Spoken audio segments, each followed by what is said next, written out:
나르시시스트는 왜 연인을 빛에서 그림자로 만드는가? 소울메이트에서 공급원으로. 행복한 브레인. 한때 당신은 세상에서 가장 특별한 사람이었습니다. 나르시시스트의 연인으로서 당신은 마치 따스한 빛처럼 대접받았죠. 너는 내 운명이야. 넌 다른 사람들과 달라. 내가 찾아 헤맨 이상형이 바로 너야. 이런 말들에 당신은 마음이 녹아내렸을 것입니다. 하지만 어느 순간부터 그 빛은 서서히 꺼져갔고 당신은 자신이 어둠 속 그림자로 변해가는 것을 발견했습니다. 그 변화는 너무나 충격적이고 이해할 수 없어 많은 분들이 깊은 상처와 혼란을 겪습니다.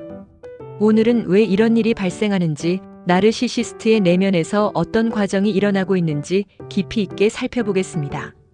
1. 이상화 단계. 당신이 빛이었던 순간. 나르시시스트에게 첫 단계인 이상화는 단순한 구애가 아닙니다. 이것은 그들이 반드시 필요로 하는 필수적인 심리적 과정입니다. 빈 그릇을 채우기 위한 탐색. 나르시시스트의 자아는 본질적으로 공허합니다. 그들은 외부의 인정과 칭찬, 즉 나르시시스트적 공급으로 이 공허함을 메꿔야만 합니다. 당신은 그들이 선택한 그 공허함을 채워줄 가장 값진 그릇입니다. 자신의 환상을 투사하는 화면. 그들은 당신을 있는 그대로의 사람보다는 자신의 이상적 자아를 투사할 수 있는 완벽한 화면으로 봅니다. 당신이 특별하기 때문에 당신을 선택한 그들도 특별해진다는 논리입니다. 소울메이트의 환상.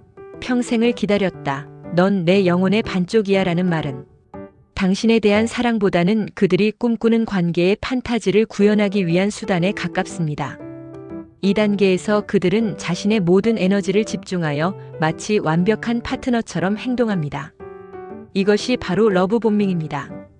이 시기에 당신은 진정으로 빛나고 있었습니다. 하지만 안타깝게도 그 빛은 당신 자신으로부터 비롯된 것이 아니라 나르시시스트라는 등불에 비춰진 것이었습니다. 2. 전환점. 빛이 그림자로 변하기 시작하는 순간. 어느 순간 분위기가 변하기 시작합니다. 이 전환은 매우 교묘하게 이루어지며 보통 다음과 같은 이유에서 시작됩니다. 당신의 인간다움이 드러날 때. 나르시시스트는 인간관계에 피할 수 없는 부분인 갈등, 약점, 실수, 욕구를 용납하지 못합니다. 당신이 필요하다고 말하거나 자신의 의견을 내세우거나 사소한 실수를 하는 등 완벽하지 않은 인간의 모습을 보이기 시작하면 그들은 실망하기 시작합니다. 당신이 더 이상 새로운 공급원이 아닐 때. 처음에 강렬한 관심과 칭찬, 즉 공급의 강도는 자연스럽게 줄어들 수밖에 없습니다.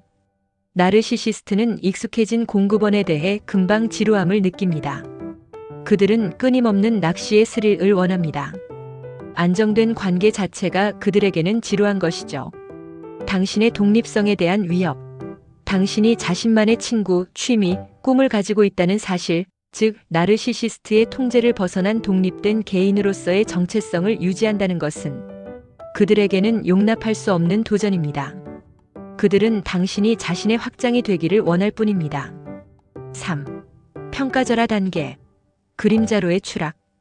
이제 본격적으로 당신을 그림자로 만들기 위한 과정이 시작됩니다. 이것은 우연이 아니라 나르시시스트의 심리적 구조에서 필연적으로 발생하는 단계입니다. 가치 하락의 논리. 처음에 그 빛나던 사람이 이렇게 변하다니 라고 말하는 것은 사실 그들이 만들어낸 결과입니다. 그들은 당신의 자신감과 자존감을 체계적으로 무너뜨림으로써 당신의 가치를 하락시킵니다. 왜냐하면 오직 당신이 낮은 위치에 있을 때만 그들이 높은 위치를 안전하게 유지할 수 있기 때문입니다. 과거의 빛을 이용한 조롱. 예전엔 그렇지 않았는데 옛날 모습으로 돌아가라라는 말을 합니다. 이것은 매우 잔인한 심리 게임입니다. 그들은 자신이 파괴한 당신의 모습을 다시 한번 무기로 사용, 당신으로 하여금 예전에 빛나던 나를 되찾기 위해 더욱 애쓰게 만듭니다. 그 과정에서 당신은 더 많은 에너지를 그들에게 빼앗기게 되죠. 공급원으로의 전락. 이제 당신은 소울메이트에서 단순한 공급원으로 전락했습니다. 당신의 역할은 그들의 자아를 지지해주는 것, 즉 그들의 감정, 기분, 자존감을 책임지는 도구가 되는 것입니다. 당신의 모든 감정과 필요는 무시되거나 귀찮은 방해물로 취급받습니다. 4. 왜 그들은 이렇게 할 수밖에 없는가? 공허한 자아의 비극. 이 끔찍한 과정은 악의에서 비롯된 것보다는 나르시시스트 자신의 깊은 심리적 비극에서 비롯됩니다. 내면의 공허함. 그들은 스스로를 사랑할 수 없습니다. 따라서 그들이 당신을 빛으로 만든 것은 결국 자신의 공허함을 채우기 위함이었습니다. 당신이 더 이상 그 공허함을 채워주지 못하자 당신을 그림자로 만들어 자신의 공허함을 감추려 한 것입니다. 수치심의 투사. 나르시시스트의 내면에는 자신도 모르는 깊은 수치심이 자리 잡고 있습니다. 자신의 연약함과 부족함을 마주하는 것은 견딜 수 없는 고통입니다. 따라서 그들은 이 수치심을 당신에게 투사합니다. 당신을 무능하고 부족하고 문제 많은 사람으로 만들어 내가 바로 그 문제 있는 존재야. 나는 괜찮아 라는 환상을 유지하려는 것입니다. 통제에 대한 집착. 사랑은 신뢰와 자유를 전제로 하지만 나르시시스트는 통제를 사랑으로 오인합니다. 당신이 빛에서 그림자로 변하는 과정은 그들이 당신에 대한 통제력을 완전히 장악하는 과정입니다. 통제할수록 당신은 더 작아지고 그들은 더 위대해 보이게 되죠. 5. 당신이 다시 빛이 되기 위해 회복을 위한 단계. 이러한 과정을 이해하는 것 자체가 치유의 시작입니다. 이제 당신이 다시 당신 자신의 빛을 되찾기 위한 여정을 시작해 봅시다.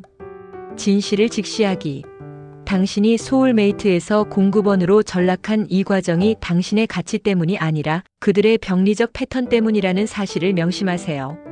당신은 남을 채워주기 위한 도구가 아닌 독립된 가치를 지닌 사람입니다. 당신의 빛을 인식하기. 나르시시스트가 비춰주던 그 빛은 결국 당신 안에 원래부터 있던 것입니다. 그들은 단지 그것을 처음에는 이용하고 나중에는 파괴했을 뿐입니다. 당신의 친절, 공감 능력, 사랑을 주는 능력, 그 모든 것들은 여전히 당신 안에 있습니다. 에너지의 흐름을 바꾸기. 그들에게 에너지를 공급하던 패턴을 끊으세요. 당신의 시간, 관심, 사랑을 자신에게로 돌리세요. 당신 자신에게 물어보세요. 지금 나는 무엇을 원하는가? 새로운 이야기를 쓰기. 나는 소울메이트에서 공급원으로 전락한 불쌍한 사람이다라는 이야기를 버리세요. 대신 이렇게 말해보세요. 나는 극심한 정신적 조종 속에서도 나의 본질을 지키기 위해 고군분투한 생존자다. 그 경험은 나를 파괴하지 않았다. 오히려 진정한 나의 빛이 어디에서 비롯되는지 깨닫게 해주었다. 결론적으로 나르시시스트가 연인을 빛에서 그림자로 만드는 것은 그들의 공허한 자아를 유지하기 위한 필수 불가결한 심리적 과정입니다. 당신은 그 과정의 시작이었을 뿐 끝이 아니라는 것을 기억하세요. 그들의 그림자에서 벗어나 나왔을 때 비로소 당신은 다른 등불에 의존하지 않는 스스로 빛나는 존재로 다시 태어날 수 있습니다. 당신의 빛은 여전히 그곳에 있습니다. 단지 그들이 만들어낸 그림자에 가려져 있었을 뿐이죠. 나르시시스트는 왜 연인을 빛에서 그림자로 만드는가? 소울메이트에서 공급원으로. 행복한 브레인. 이 글이 도움이 되셨다면 행복한 브레인이 더욱 행복해지게 좋아요, 구독, 그리고 알림 설정을 부탁드립니다. 끝까지 봐주셔서 감사합니다.